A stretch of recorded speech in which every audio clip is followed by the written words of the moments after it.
Hi everyone, Jim Rizzoli here, Holocaust historian, World War II historian.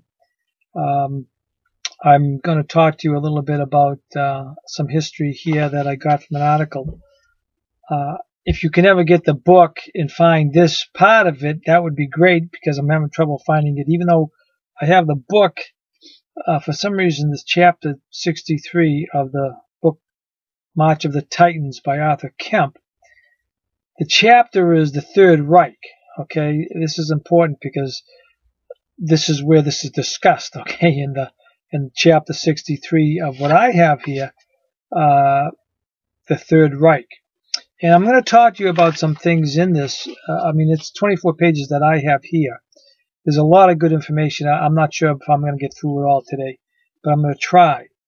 But the reason I'm doing this is because it really bothers me that historically things are presented certain ways, particularly with the Jewish media out there, and they put their spin on all the history. You know, history is written by the victors, so you're never ever going to get the true story of what happened unless you do a lot of research. And you can do a lot of research too and come up with the wrong information, because the way the internet is designed today is it's designed with your search abilities. It's custom to you. Okay, like if you do a search on Google on Hitler and I do a search on Google on Hitler, we're going to get different articles on him, because the articles that I'm going to be getting are going to be articles that I might have more information on and I'll zero in on, and Google remembers where you're going, and those type of articles come up. Whereas if you are just doing a regular search, generic search, you're going to come up with the generic searches that Google gives you, which is basically the official Jewish version of anything. Okay, that's what you're going to get. You're not going to get the really deep things of the searches.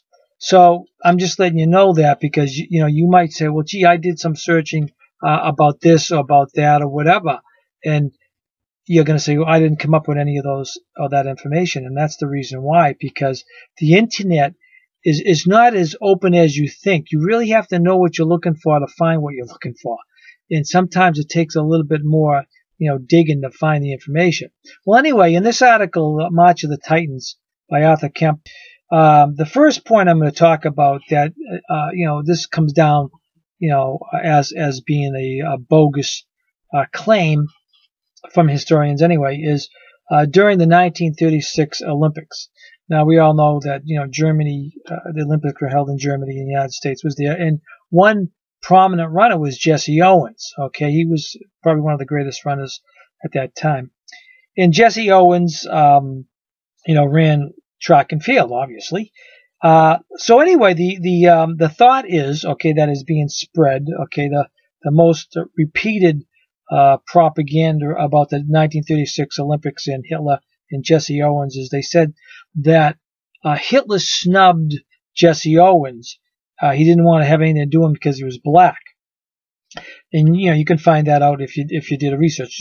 Do research Jessie Owens, and you'll probably come up with that propaganda. Now, in reality, let's consider in reality what really happened with Jessie Owens. Okay, here's what happened. On the first day of the track competition, Hitler was congratulating all the people that were doing good. Okay, he would personally congratulate them. All right. Now, throughout the day, all right, he continued to receive these people and talk to them and shake their hands and this and that. But on August 3rd, okay, that was August 2nd, August 3rd, the next day, the chairman of the International Olympic Committee came to Hitler, and he told him that Hitler was violating the protocol, okay, of having winners paraded in his box. So in other words, Hitler wasn't supposed to do that. Okay, all right.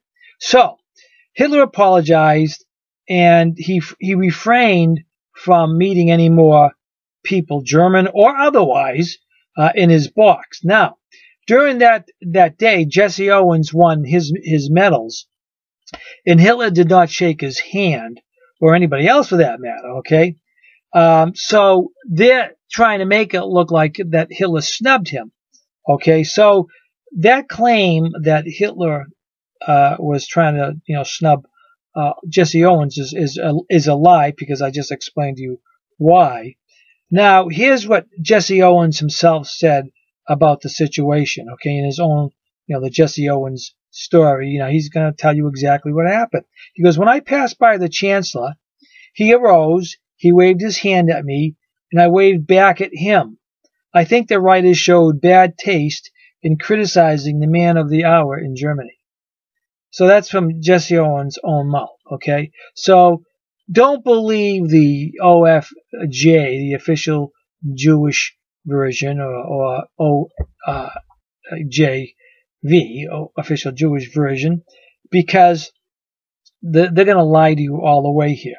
And also, too, it was said here that the Olympic Games, about Owens' victory, he disproved the Nazis' master race theory. In fact, the Olympic Games as a whole were won by German teams in 89 medals. So a lot of people try to say, well, Jesse Owens being black, he disproved that theory, that the blacks were superior there. But the point is that the German teams won 89 medals compared to the 56 medals won by the second place U.S. team with Jesse Owens on it. So it just shows at that point in time, anyway, the Germans dominated. They did have some good runners, and they did have some good people in that Olympics. Now, when Jesse Owens got back home, and this became an interesting point, particularly to Jesse Owens anyway, Owens made a comment because he went back home, and President Roosevelt, was involved in an election. It was election year for him. And he was concerned about the reaction, how it would be for him if he received Jesse Owens personally, at the White House. And he refused to see him.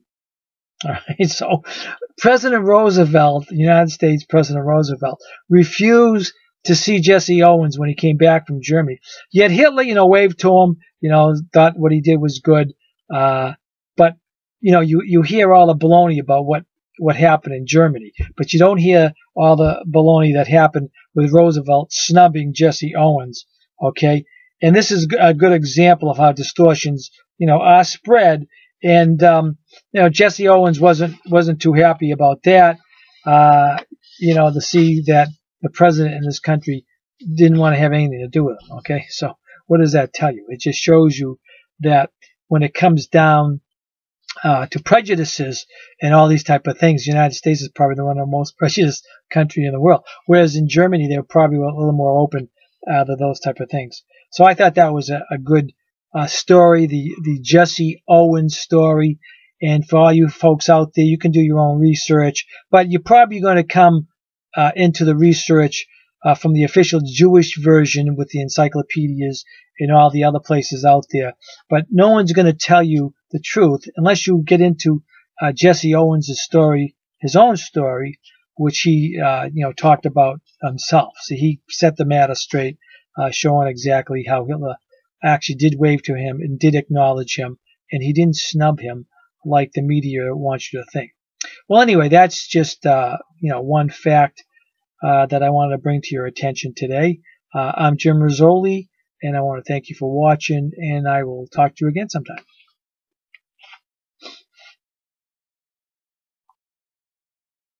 Lie, lie, lie, lie.